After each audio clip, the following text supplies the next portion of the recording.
All right, let's do a quick one before I work out here. So let's do a quick Q&A. And this is a question man, I'm telling you, like over the last 6 weeks or so, this has got to be the number one question. And it's from teachers, principals, superintendents. And the question is, what about kids who don't care? What about kids in my class? I have students who don't care. They get a 0. They don't care. They didn't even turn in the work. They don't care. They get like a 38 on the final. The kid says, I don't care. I get it. I'm gonna tell you right now, every kid cares. Like every kid on the planet, every one of them, not only do they care, but they care deeply. There hasn't been a single kid in the history of the world who didn't care. They all care. Now, I know they say they don't care. Like they act like they don't care. They behave like they don't care. They look like they don't care. They'll tell you like to your face, I don't care. Like I get it. They all care. What you're seeing, what that behavior really is, you know what that is, man? That is complete fear. It's beyond fear.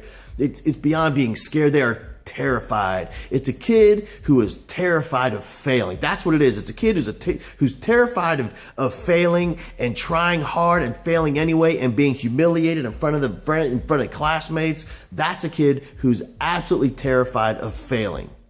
That's what that is.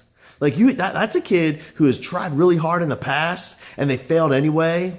And it's a whole lot less pain to not even try and fail than it is to work as hard as you can possibly work, try your very best, give it everything you have and fail. That's really painful. If you don't even try, if you don't care and you fail, that's not nearly as painful. And like, I get it. Like that fear of humiliation and the feel of failure, the fear of feeling embarrassed because you failed, that like drives some people. It drives a few, maybe for you, that would work for you to drive you. It works for me for sure. But you know why? That's because you and I and a few kids in class, they have a stockpile of evidence of success in their history. They can see that they've been successful in the past, and that's enough evidence. It drives them. They know, man, if I work really hard, I want to be successful in the future. I have enough evidence. And there's so many kids, they have absolutely zero evidence or just a little bit of evidence. It's not enough to drive them.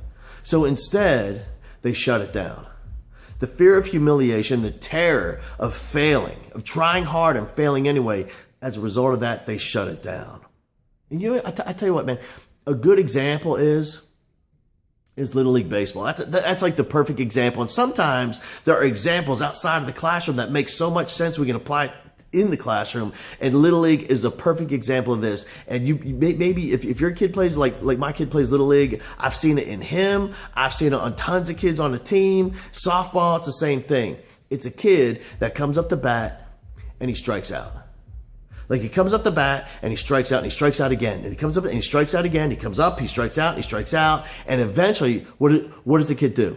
He completely shuts it down. He comes up, he gets in a batter's box, gets his feet set, bat back, and watches the pitch go by. Strike. Watches another pitch go by and watches another pitch. And he strikes out without even moving the bat. And people are yelling at him, come on, man. Swing at the ball, swing at something. And he doesn't do it. He doesn't even move the bat and he strikes out again and he sits down. The reason he does that is because it's a lot less pain to not even try, to not even swing. Of course I struck out. I didn't even swing the bat. That's way less painful than trying with everything that you got, hard as you can, and striking out. It's the same thing in the classroom. Like in the classroom, a kid shuts it down. He gives up.